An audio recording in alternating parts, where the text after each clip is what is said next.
Hola, ¿qué tal? Soy Natalia Sánchez y te doy la bienvenida a Sin Filtro. Este miércoles, 8 de marzo, las calles de distintas ciudades del país se inundaron de morado y verde por el Día Internacional de las Mujeres. Al grito de "Vivas, nos queremos" y "Justicia para todas", miles de mujeres llenaron Paseo de la Reforma y el Zócalo en la Ciudad de México y las calles principales de ciudades de todo el país. ¿Qué pendientes hay en la agenda de los derechos de las mujeres? ¿Cómo fue la respuesta de las autoridades y de los medios de comunicación a las manifestaciones? ¿Por qué es importante la perspectiva interseccional dentro del feminismo? Sobre esto y más hablaremos esta noche con 4 jóvenes universitarias y activistas. Acompáñanos la siguiente hora, no le cambies, que ya inicia Sin Filtro.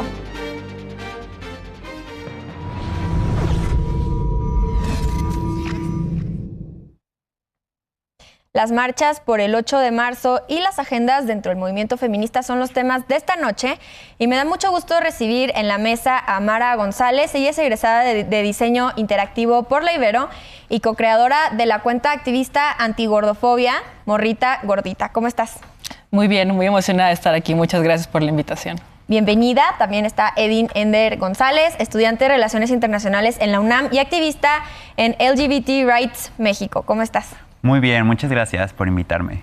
Bienvenida. También Marisela Hernández, estudiante de Ciencia Política en la UNAM y participante en Racismo MX. ¿Cómo estás? Muy bien, muchas gracias. Bienvenida. Y también María Reyes, estudiante de Periodismo en la Escuela de Periodismo de Londres y activista por justicia climática en Viernes por el Futuro. ¿Cómo estás? Hola, encantada de estar aquí con ustedes. Bueno, pues bienvenidas todas por primera vez a esta mesa. Vamos a empezar a hablar sobre este 8M, sobre pendientes en la agenda feminista. Y para eso voy a empezar contigo, Marisela. ¿Cómo ves el país? ¿Cómo ves los avances de este último año y qué falta? Pues mira, la verdad es que creo que hoy en la marcha pude ver que hubo un gran despertar de conciencia de las mujeres. O sea, habían muchísimas niñas, muchísimas infancias, mujeres mayores. Entonces hubo un gran despertar. Sin embargo, todavía nos falta muchísimos temas que atender desde la agenda feminista, ¿no? O sea, adoptar temas, poner sobre la mesa otros temas que ya se habían adoptado hace muchos años y que hemos estado abandonando poco a poco, ¿no? Por ejemplo, ahora tenemos esta lucha por el aborto, ¿no? La despenalización del aborto, pero esta tiene que ir acompañada también con el acceso a la justicia a las mujeres que están en prisión todavía por abortar, ¿no? O, por ejemplo, estamos hablando de poniendo sobre la mesa el tema de menstruación digna, pero ¿qué pasa con los hombres trans, ¿no? Y con otras identidades y personas que también menstruan, ¿no? ¿Qué pasa, por ejemplo, con el acceso al agua, a la salud, ¿no? Que son temas que deben estar también ahí, que nos hace falta. O sea, hay reconocimiento de ciertos derechos. Por ejemplo, también tenemos el acceso a las mujeres a los derechos civiles, políticos y electorales. Sin embargo, tener a mujeres en los congresos, en los plenos, no quiere decir que se esté llevando una agenda feminista, y mucho menos una agenda interseccional, que vea a todas las mujeres, que luche por todas las mujeres y que aborde a todas las mujeres desde todas las latitudes del país. Entonces, creo que sí ha habido este gran despertar, hemos puesto temas importantes sobre la mesa. El feminismo en el país ha logrado posicionar temas bien importantes, pero nos está haciendo falta todavía posicionar otros, ¿no? Ver a mujeres diversas, salir de esta visión feminista del empoderamiento de la mujer, ¿no? Porque este empoderamiento femenino tiene que ver con mujeres que tienen cierto acceso a ciertos trabajos, ¿no? O a cierto tipo de educación. ¿Qué pasa con otras mujeres en otros espacios, en otras luchas? Entonces, pues creo que de manera general estamos avanzando, pero todavía nos falta mucho abrir la conversación. Sí, pues bueno, Marisela ya puso un montón de temas sobre la mesa. Para esto voy contigo, María, porque me gustaría también que posicionaras un poco a México dentro de la esfera internacional. Tú que participas mucho pues, en foros internacionales y has estado en muchos países pues, hablando de estos temas. Sí, claro. Pues hace ratito, ¿no? Estábamos platicando que hace un año, casi justo un año, en abril de 2022, a mí me invitaron a participar como panelista en la primera cumbre de política exterior feminista, que fue allá en Berlín. Y me invitaron más bien como por el activismo que yo hago en justicia climática, ¿no? Y había como un panel que hablaba sobre política exterior feminista y justicia climática, como qué tienen que ver. Y fue muy fuerte para mí estar ahí porque ahí yo me enteré de que México tiene una política exterior feminista y que fue el primer país del sur global en tener una y que se le considera un referente internacional en temas de feminismo por eso. Para mí fue muy indignante, ¿no? Recuerdo que cuando estaba entrando a la sala de conferencias estaba esta persona de la Secretaría de Relaciones Exteriores diciendo México es un país feminista. Y yo así de, ¡ay! Empezamos mal, ¿no? Entonces, pues sí creo que es bien importante que también podamos visibilizar esta incongruencia de los discursos que hay afuera del país y adentro del país. O sea, ¿se imaginan a alguien de la Secretaría de Relaciones Exteriores, o sea, teniendo como parándose el cuello para decir México es un país feminista adentro de México? Todos nos los vamos encima, ¿no? O sea, es como, ¿de qué hablas? México es un país feminicida, ¿no? Donde mueren 10 mujeres al día y la mayoría de estos casos se quedan impunes. Entonces, y justo ayer en el marco de, es como la 67 sesión de, digamos que es la Conferencia de Naciones Unidas de los Derechos de las Mujeres, que está pasando ahorita en Nueva York. La Secretaría de Relaciones Exteriores sacó un comunicado como reafirmando su política exterior feminista y diciendo que es una de las 3 mejores del mundo, al lado de Suecia y Noruega, ¿no? Que vaya, el índice y la vara está también muy baja, ¿no? Porque en Suecia la política exterior feminista es militarización feminista.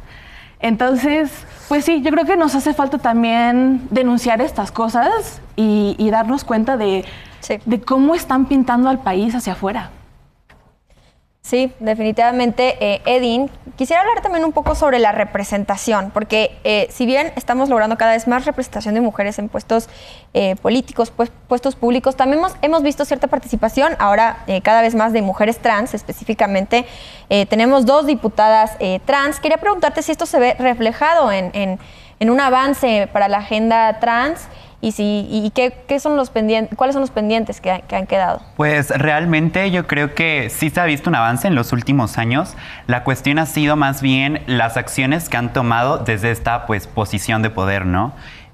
Sí tenemos 2 diputadas trans y es probable que haya una presidenta en el INE, igual que sería trans.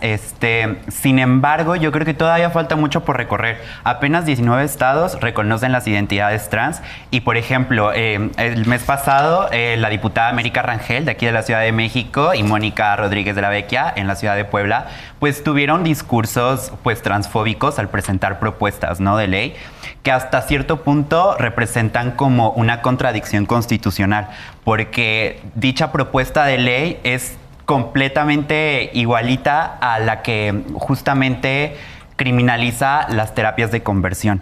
Entonces, ¿realmente es una ley para las infancias trans o es un discurso simplemente para pues dividir, ¿no?, toda esta lucha feminista que se ha visto sobre todo en los 2 últimos años? Pues una pelea entre pues las radicales trans excluyentes y pues justamente esta rama que están haciendo, que es el transfeminismo.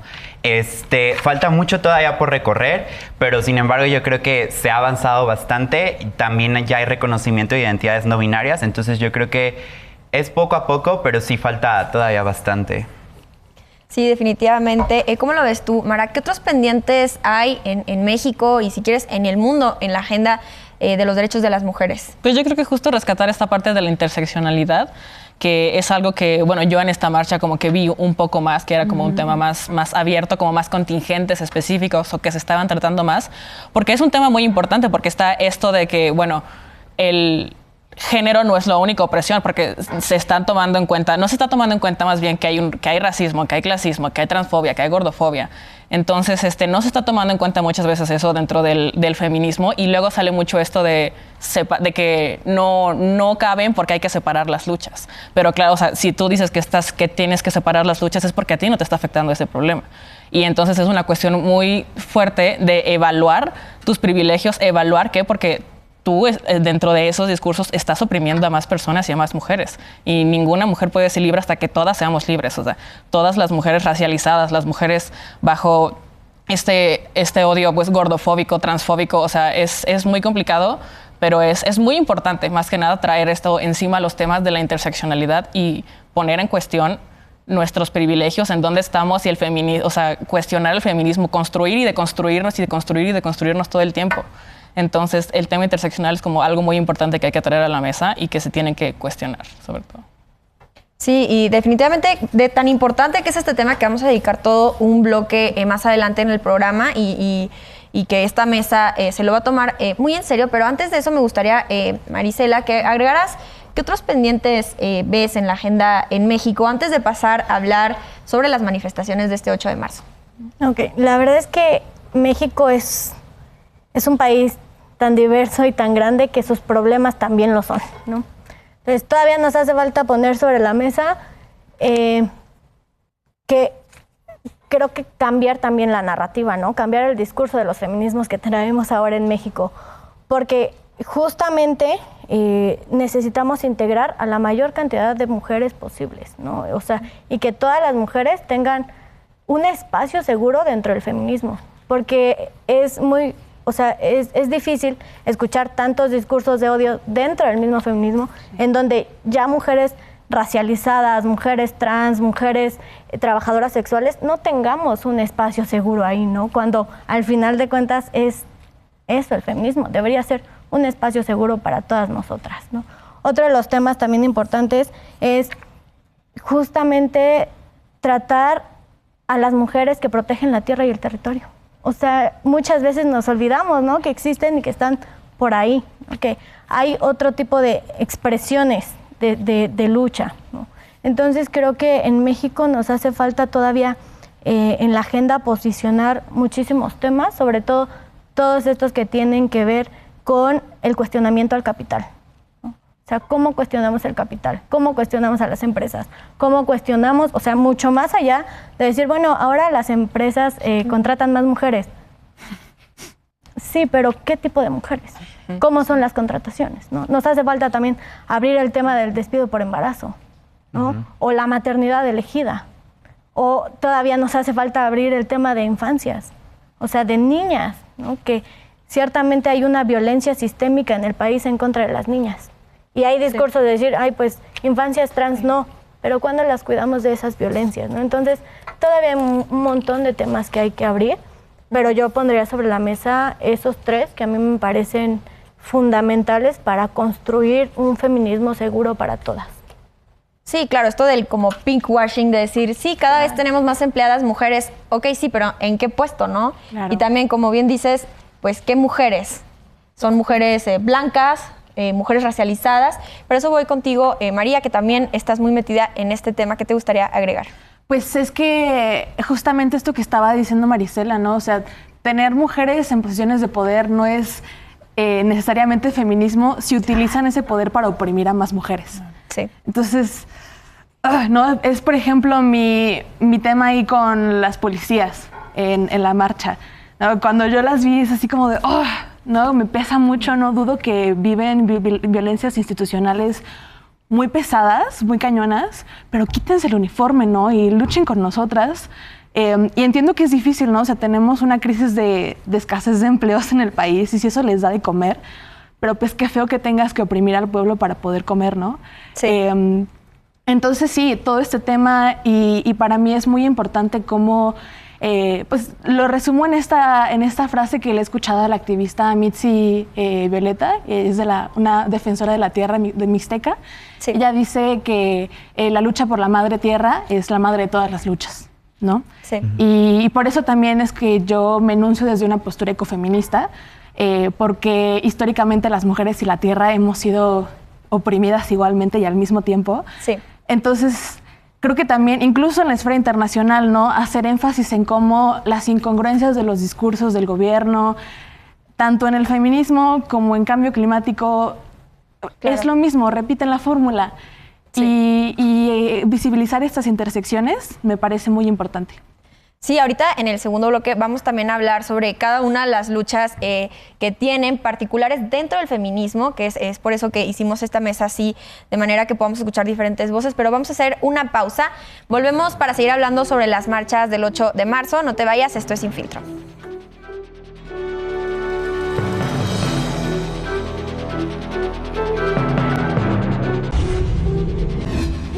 Ya estamos de regreso en Sin Filtro. En este bloque seguiremos hablando sobre las manifestaciones por el 8 de marzo, el Día Internacional de las Mujeres. Y para eso voy a empezar contigo, Edin, para que nos platiques, porque tú me estabas contando antes de entrar al estudio que fue tu primera marcha en la que participaste y fue en la ciudad de Puebla. Entonces, ¿qué tal? Sí, así es. Fue mi primera marcha, muy emocionante, la verdad. A un inicio, sí, justo por este discurso transfóbico, me dio muchísimo miedo. Sí vivía con la flor de piel, o sea, que el miedo a flor de piel, y la verdad es que fue muy bonito. Al final yo creo que en el proceso de ir marchando y ir conociendo a las morras que están ahí es precioso. La verdad es que yo esperaba más como pues actitudes transfóbicas, pero al contrario, o sea, recibí, o sea, bonitas palabras, justamente pues apoyaban la pancarta que hice para dicho día.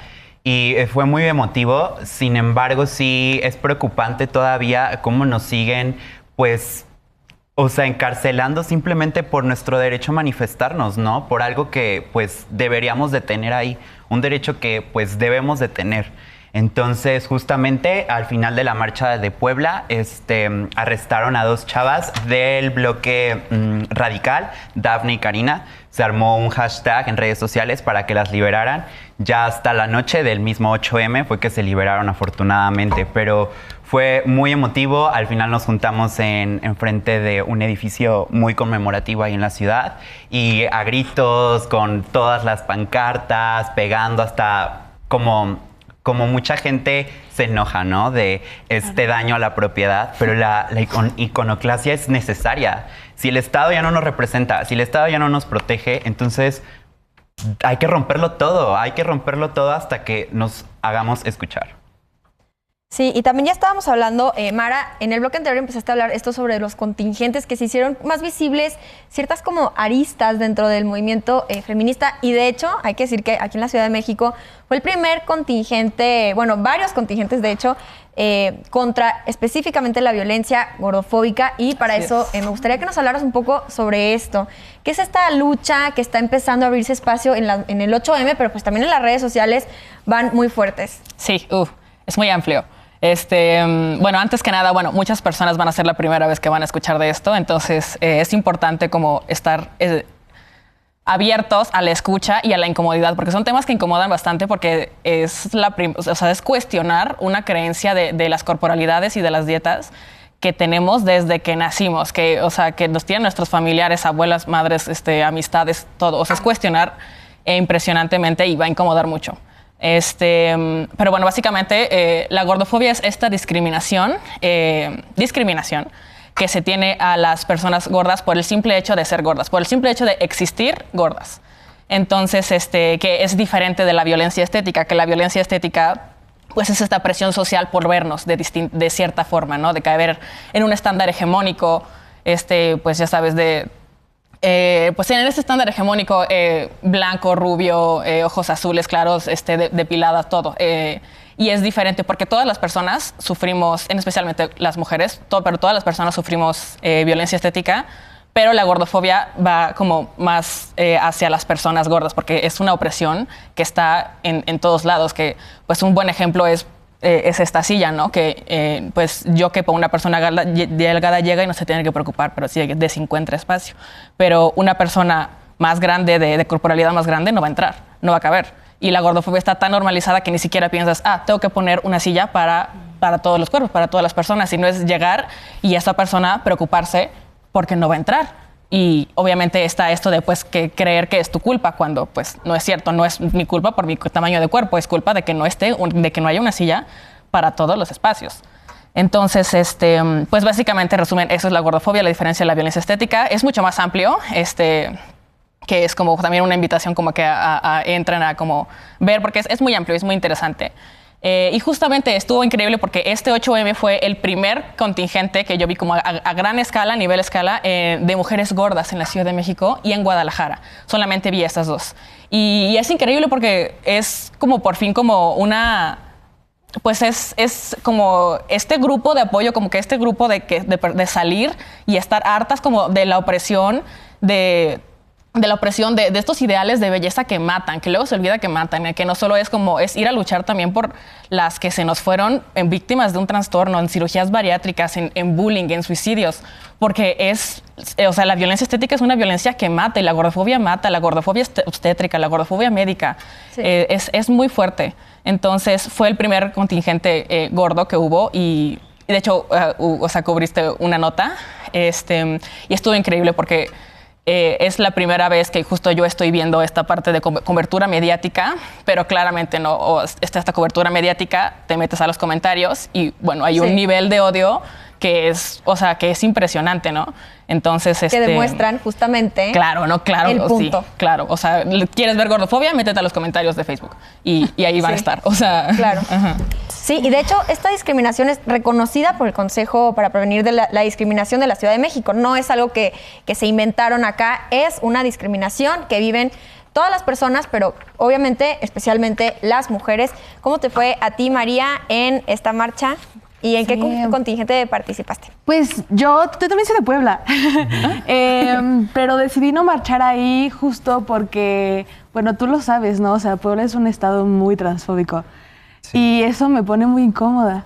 Claro, sí, sí. Entonces, pues casi la mitad de la marcha eran como colectivos transfóbicos. Dije, no me siento cómoda, no me siento segura aquí. Igual tenía que venir, entonces pues me sumé a la marcha aquí en Ciudad de México. Y pasa que también pues hay varias colectivas aquí que activan y se enuncian desde la postura ecofeminista, ¿no? Entonces estuvo Alimentación, Musa, creo que es como la división de mujeres de Greenpeace México, algo así, y como mujeres diversas, ¿no? Explícitamente transincluyente, explícitamente como dando la bienvenida a todas las diversidades, todo tipo de mujeres. Entonces, ellas convocaron a este contingente, salimos de ahí de Plaza Río de Janeiro y nos unimos a la marcha.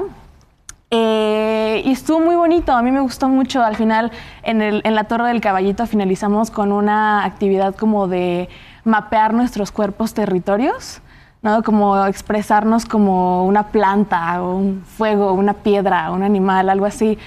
Y creo que desde el año pasado ya se hacían contingentes ecofeministas aquí en la Ciudad de México. En Puebla el año pasado hicimos uno también con las mujeres justamente que están de los pueblos que pues luchan por el tema del agua. Este año creo que no se hizo, pero bueno, sí, es uno de estos espacios que a mí me llenan mucho y justamente como la consigna que habría ese contingente era ni nuestros cuerpos ni nuestras tierras son territorios de conquista, ¿no? Sí. Y yo creo que eso es lo que resume la lucha ecofeminista, es que obviamente hay un ecofeminismo que nace en Europa y es mucho más blanco y es como mucho más como reciclar y estas bolsas como de tela, ¿no? No hablamos de eso, es más como de los ecofeminismos que nacen de la Via Yala, que nacen de las mujeres trabajadoras, de las mujeres que tienen que trabajar con la tierra y que entonces cuando la tierra es impactada, ellas son las primeras en ser impactadas también porque estos roles sociales que se les han impuesto, pues la mujer tiene que cocinar, tiene que cuidar de los hijos, tiene que lavar la ropa, entonces tiene que ir a sacar agua del pozo, entonces cuando no hay agua en el pozo eres la primera que te das cuenta y eres la primera que se ve afectada también. Porque muchas veces hay una estadística muy interesante de mujeres que dice que cuando la escasez de agua aumenta, también aumenta la violencia de género en los hogares, ¿no? Y tiene mucho sentido, porque cuando la mujer no puede cumplir su rol, trapear la casa, desinfectar las verduras, hacer la comida, ¿no? La respuesta más inmediata que recibe en el hogar, pues es violencia de género. Entonces, tener un espacio para reflexionar sobre estos temas, para sentirnos también acuerpadas, incluso pues simplemente para gritar consignas que son distintas, ¿no? O sea, hablar sobre cómo hay esta consigna que me encanta y es una modificación de la de Alerta, ¿no? Y habla de cómo la lucha de los pueblos contra el extractivismo va por América Latina. Y eso me parece que pues sí, es como mi lugar, por eso decidí estar en ese contingente. Sí, hablemos de consignas, porque sí, este 8M fue de consignas nuevas, muchas que ya venían de antes, pero quiero hablar de una específica para ir contigo, Marisela, que es, ¿el feminismo será antirracista o no será? Y pues, ¿cómo viste este tema de meter también como la arista del racismo en este 8M. Sí, la verdad es que es necesario pensar los feminismos desde el antirracismo, porque todas las mujeres somos diversas, ¿no? Para empezar. Y hay todo un sistema de opresión racista en contra de las mujeres racializadas de manera negativa, ¿no? O sea, mujeres morenas, mujeres negras, mujeres afro, que si nos vamos para atrás en la historia, estas mujeres no formaban parte del movimiento de mujeres, ¿no? Y es como, bueno, entonces, ¿qué significa ser una mujer? Y hasta hoy en día nos lo seguimos cuestionando. Pero no es justo que nos cuestionemos qué significa ser mujer excluyendo a mujeres, ¿no? Como por ejemplo a las mujeres racializadas o a las mujeres trans. Entonces, creo que es fundamental que el antirracismo sea una de las bases importantes de nuestra lucha feminista, ¿no? O sea, no puede haber feminismo sin las mujeres racializadas, porque los sistemas de opresión nos atraviesan nuestros cuerpos, nos atraviesan de maneras diferentes a todas. Y por ejemplo, no, o sea, sí está grave que sigamos repitiendo los mismos tratos históricos opresivos contra mujeres racializadas, ¿no? Y que el feminismo haga eso, pues es muy grave. Entonces, ver un montón de contingentes de mujeres racializadas, indígenas, mujeres afro, mujeres negras, mujeres migrantes, es súper importante, o sea, es muy poderoso. Y además de esto, o sea, yo en la marcha, como les dije al inicio, fue un gran despertar de conciencias porque vi muchas mujeres diversas y sin embargo también vi cómo el sistema de opresión racista nos sigue oprimiendo a mujeres racializadas en espacios que deberían ser seguros para nosotras, ¿no? Sí, ¿podrías darme más un ejemplo de cómo viviste eso que dices de cómo se reflejó en la marcha? ¿Cómo lo viste? Claro, mira, tengo muchos ejemplos porque pasaron muchísimas cosas, pero quiero empezar con algo que podría ser más visible, ¿no? El llamado a que las mujeres policías marchen con nosotras es racismo, porque al final el sistema de opresión racista tiene a la policía y a todo este ejército como mano armada del Estado, el Estado que nos ha oprimido históricamente desde siempre. Sí. Y que también hay un perfilamiento racial dentro de las policías. Y esto tiene mucho que ver que como te ven, te van a tratar. Si te ven que eres una persona morena, afro, indígena, va a haber discriminación en tu contra solo por el hecho de cómo te están leyendo físicamente. Entonces, que un grupo de mujeres blancas que estén desde un espacio de privilegio llame a las mujeres policías a marchar es ignorar todas las opresiones y violencias que históricamente las mujeres racializadas hemos vivido. Y han vivido, ¿no? Y esa es una, por ejemplo. Otra cuestión fue cómo se ocupaba el espacio público dentro de las marchas. Y había muchísima ocupación de espacios, sí, por parte de mujeres pues que tenían ciertos tipos de privilegios, ¿no? O sea, o que eran que tenían performance, que venían de ciertos tipos de escuelas o de cierto tipo de colectivos, sí, que incluyen, pues sí, más privilegios. Y entonces nos quedamos un poco atrás también las mujeres racializadas una vez más. Sí. ¿No? Y también se siga manejando este discurso en la marcha como de mujer blanca salvadora de mujeres racializadas, ¿no? Porque seguían diciendo como, es que hay que darles la voz. No, espérate. Yo puedo hablar sola. Claro, nosotras ya tenemos una voz. Claro, definitivamente. Bueno, pues tenemos que hacer una pausa aquí, interrumpir esta conversación tan interesante, pero volvemos para seguir hablando sobre esto y sobre la importancia de hablar de interseccionalidad dentro del feminismo. No te vayas, volvemos con más en Sin Filtro.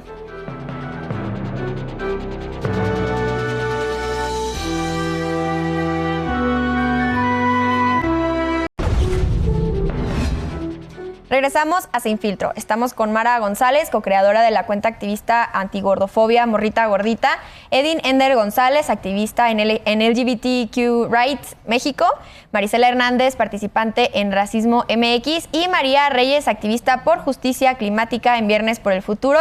Seguiremos hablando sobre las agendas de distintas luchas dentro del feminismo. Y pues bueno, en esta mesa tenemos a 4 activistas feministas, pero cada una también con una causa importante que tenemos que incluir dentro del feminismo, porque si no, pues básicamente no estamos hablando de feminismo. Y para eso vamos a empezar contigo, Mara, para que ahora sí de lleno continuemos con la conversación en el bloque pasado sobre la gordofobia y cómo también tenemos que hablar de este tipo de violencia dentro del feminismo, que también ejercemos las mujeres contra nosotras mismas y contra otras mujeres.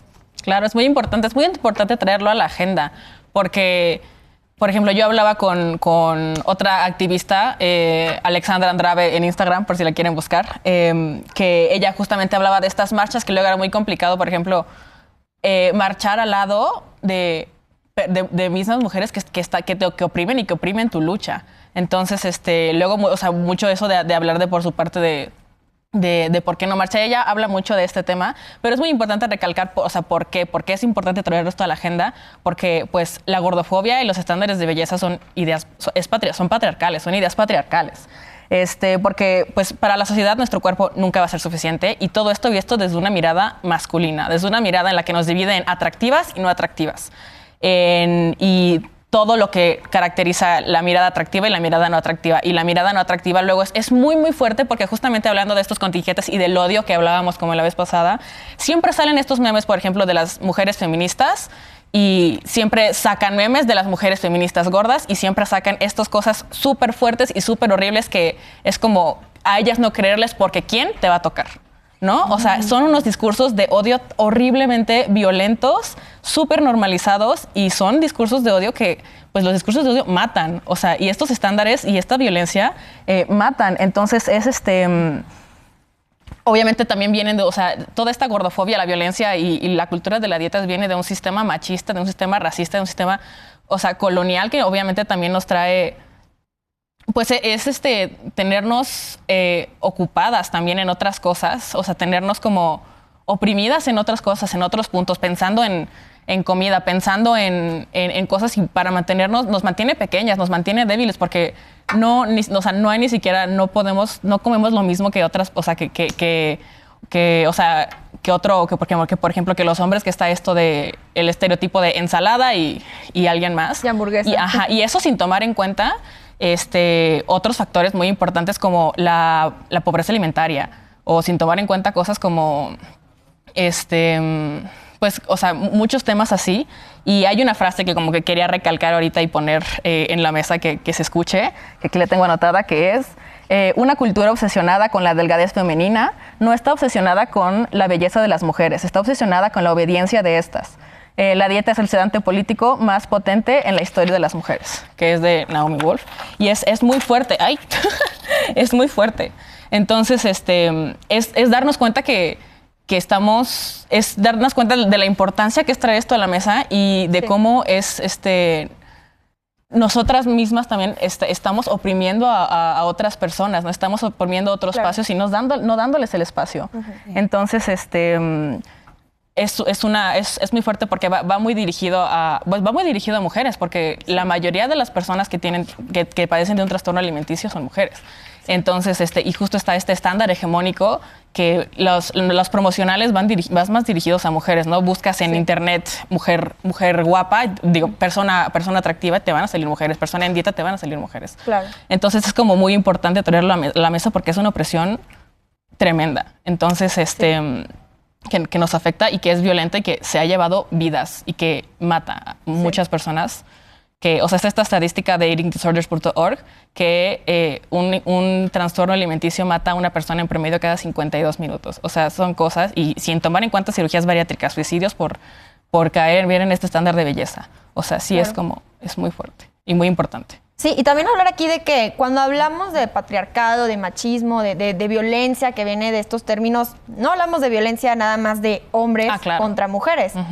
Hablamos de un sistema y que las mismas mujeres pues también somos parte de estas otras violencias y por eso es tan importante dentro del feminismo pues hablar de otras violencias que también estamos ejerciendo entre nosotras o contra de nosotras mismas. Y para eso voy contigo, Edin, para hablar pues también de algo que es muy importante, que es cómo no se quiere tomar en cuenta por parte de una parte de mujeres la lucha trans. Y justamente se parece un poco a lo que ya nos estaba diciendo Mara, de cómo las mujeres no queremos, bueno, no nosotras, pero muchas mujeres no quieren aceptar que también las mujeres podemos ser victimarias. Claro, sí, justamente, y justo coincido con Mara en este punto, que en la comunidad trans sufre muchísima violencia estética por no cumplir esta imagen o esta hegemonía de lo que es una mujer. Pero realmente, y dejo como la pregunta abierta, ¿qué es ser mujer, no? O sea, porque al final muchas veces estas feministas radicales trans excluyentes terminan con el argumento de, pero es que tú no tienes útero. Pero es que ser mujer no es tener útero, o sea, va muchísimo más allá. Va en cuanto a relación a tu entorno, a la forma que te desarrollas, cómo te percibes, cómo te tratas, ¿no?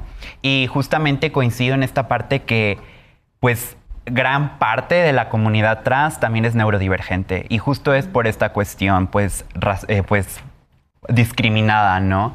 Y yo creo que lo más importante aquí es tipificar el transfeminicidio y el feminicidio, ya a nivel internacional y nacional, porque en el caso del transfeminicidio no es tipificado en ninguna parte del mundo. Entonces, ¿en qué momento estos actos de crímenes hacia mi comunidad, hacia nuestra comunidad trans, realmente van a ser investigados, ¿no? Realmente se va a encontrar una respuesta.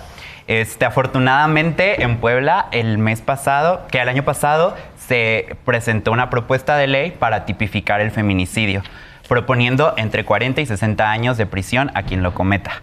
Es un avance, pero pues todavía sigue en discusión, ¿no? Todavía falta mucho por recorrer y la verdad es que sí quiero dejar algo en claro, que este discurso transfóbico simplemente es una repetición del patriarcado, lo que el patriarcado quiere que hagamos, ¿no?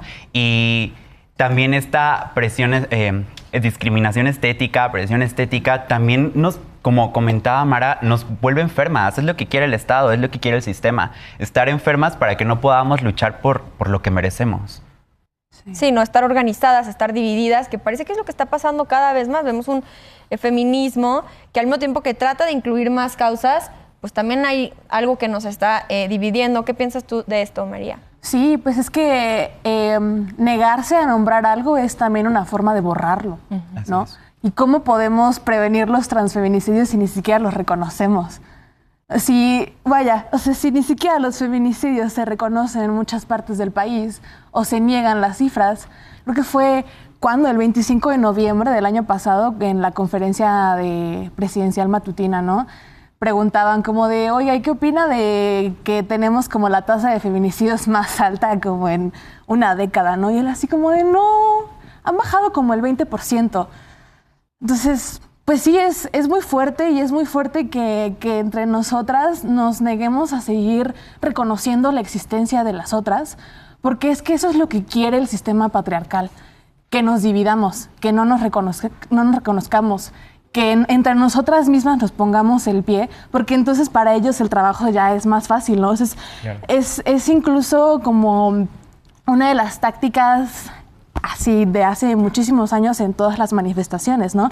Los grupos de choque, como meter a esas personas que ni son de los colectivos y vienen pagadas por el gobierno, por las empresas, y vienen nada más ahí a causar destrozos, pues sí, a perturbar el ambiente de los colectivos y de los contingentes.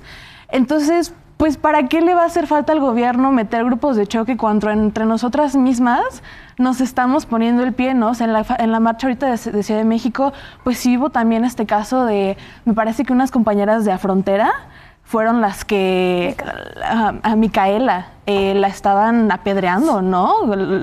Algunas feministas. Entonces es como de, ya nos están matando el sistema patriarcal, ¿por qué nos estamos apedreando entre nosotras?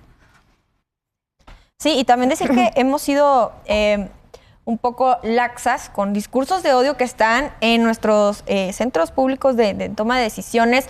Hay diputadas que, bueno, aquí no vamos a decir sus nombres porque no vamos a hacerles ninguna promoción, que están difundiendo abiertamente discursos de odio sin que nadie haga nada al respecto. ¿Qué piensas tú de esto, Marisela? Pues la verdad es que, o sea, para empezar ya deberían quitarle su cargo público. O sea, no puede haber personas en cargos públicos haciendo eso. O sea, para empezar, los discursos de odio no son libertad de expresión y eso mil planas. Ahora, creo que también lo que está pasando es que, o sea, estas señoras claramente no son feministas, ni se les acerca y ni quieren, pero hay muchas luchas de las mujeres desde muchos lados y hay muchos lados muy equivocados. ¿no? Sí. Por ejemplo, yo creo que mucho de los movimientos de mujeres o mucho que mueve a las mujeres es la indignación y es la rabia, es lo que nos mueve, pero ¿hacia dónde lo estamos dirigiendo? Si lo estamos dirigiendo hacia nuestras compañeras trans, nuestra rabia está mal dirigida.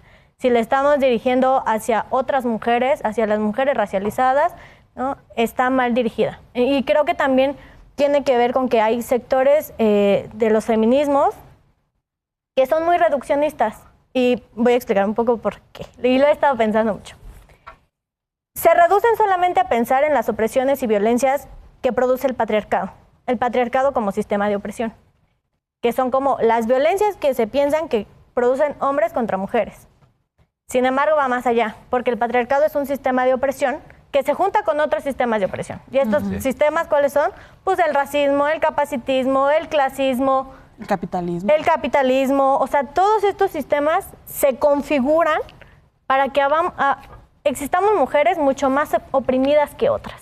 Entonces, si tu parte del feminismo es reduccionista hacia solamente estar pensando en las violencias del patriarcado, estás llevando tu violencia, tu indignación y tu rabia hacia un lugar equivocado.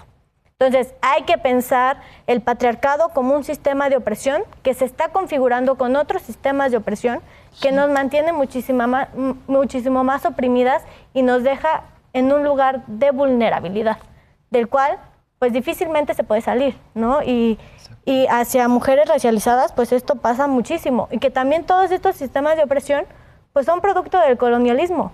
La transfobia es colonial, el racismo es colonial, la bifobia, la LGBTfobia, todas las fobias. La gordofobia. La gordofobia.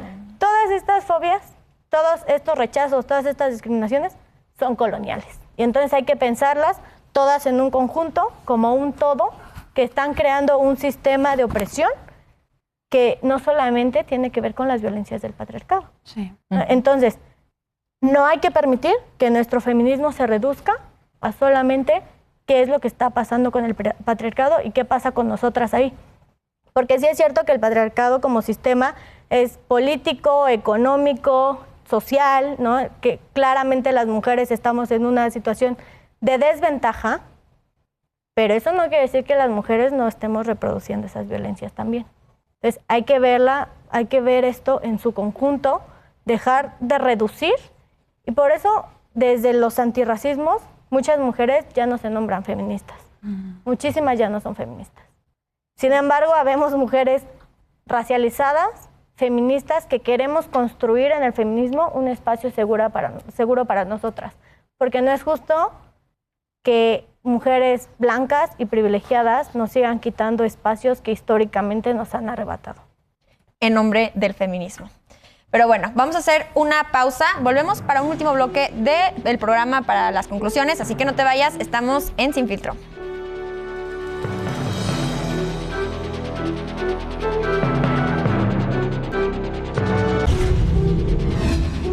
Ya estamos de vuelta en Sin Filtro para las conclusiones y empiezo contigo, Marisela, con tus conclusiones. Pues yo solamente me queda concluir que hagamos un feminismo que piense muchísimo más en otros sistemas de opresión, que pensemos que todas somos diversas y que construyamos un espacio seguro en el feminismo y que no dejemos que cierto grupo de mujeres nos arrebaten ese lugar seguro que nos ha costado mucho construir. Entonces, hay que construirnos y deconstruirnos las veces que sean necesarias hasta que el feminismo sea un lugar seguro para todas. Seguirnos cuestionando siempre. Mara, tus conclusiones. Sí, justamente cuestionarnos, escuchar, aprender a callar y a escuchar lo que tienen otras personas que decir, y que justamente no es suficiente, como decía Marisela, luchar contra el patriarcado si estamos ignorando el racismo, la gordofobia, la transfobia. No basta luchar contra eso, porque si un feminismo reduccionista logra como su cometido, solamente va a liberar, por así decirlo, a cierto tipo de mujeres, mientras otras se van a quedar oprimidas. Entonces es muy importante escuchar y traer a la mesa y cuestionarnos nuestros privilegios, y cuestionar y traer a la mesa este feminismo interseccional. Bien, María, conclusiones. Pues nada, de nuevo utilizar este espacio pues para denunciar y que nos involucremos en cómo es que el gobierno está pintando la situación de los feminicidios y de la violencia de género afuera de México, ¿no? Tenemos a personas en la Secretaría de Relaciones Exteriores que realmente dicen que México es un país feminista y son tomados en serio, y entonces a México a nivel internacional se le toma como un referente feminista. También de la misma forma en como que tenemos que abrir nuestra lucha hacia incluir a todas las compañeras, también abrir las demandas que tenemos, ¿no? La militarización que estamos sufriendo en estos momentos también es una herramienta del Estado para callarnos, ¿no? La Sedena y la Guardia Nacional identifican a los movimientos feministas en el mismo lugar que organizaciones terroristas. Entonces, de esta forma es como nos ven, de esta forma es como nos intentan callar. Entonces, pues sí, abrir también la conversación en cuanto a, no solamente se trata de que no nos maten, también se trata de que no nos militaricen y que no nos opriman en las calles con guardias nacionales que hacen pasar por policías. Bien, finalmente, Edin, ¿conclusiones? Claro, primero que nada quiero dejar 2 datos súper importantes para mi comunidad. En México hay un promedio de vida de 35 años para las personas trans. Y de igual manera, pues es en segundo lugar México posicionado como transfeminicida. Entonces urge abrir estos espacios como abrir el diálogo y a través de la empatía y la comprensión, pues buscar formas de que todos los contingentes, todas las ramas del feminismo luchen por algo en común, ¿no? Que al final es justo todo este sistema que viene del colonialismo. Bien, pues bueno, en esta mesa de Sin Filtro escuchamos a 4 activistas contra la gordofobia, contra el racismo, contra la transfobia y contra también racismo y contra el ecocidio y muchos otros temas. Nos faltaron muchas otras voces que vamos a seguir escuchando en este programa, pero llegamos al final de Sin Filtro. Yo soy Natalia Sánchez, les agradezco mucho Mara, Edin, Marisela, María y a ti por acompañarnos esta noche. Recuerda seguirnos en redes sociales como @SinFiltroTV y ahora también estamos en Instagram como @SinFiltroForoTV. Puedes proponernos temas, proponerte a ti como panelista si te gustaría participar pues en esta mesa universitaria y pues ya sabes, nos vemos el próximo domingo a las 11 p.m. aquí en Foro TV. Buenas noches.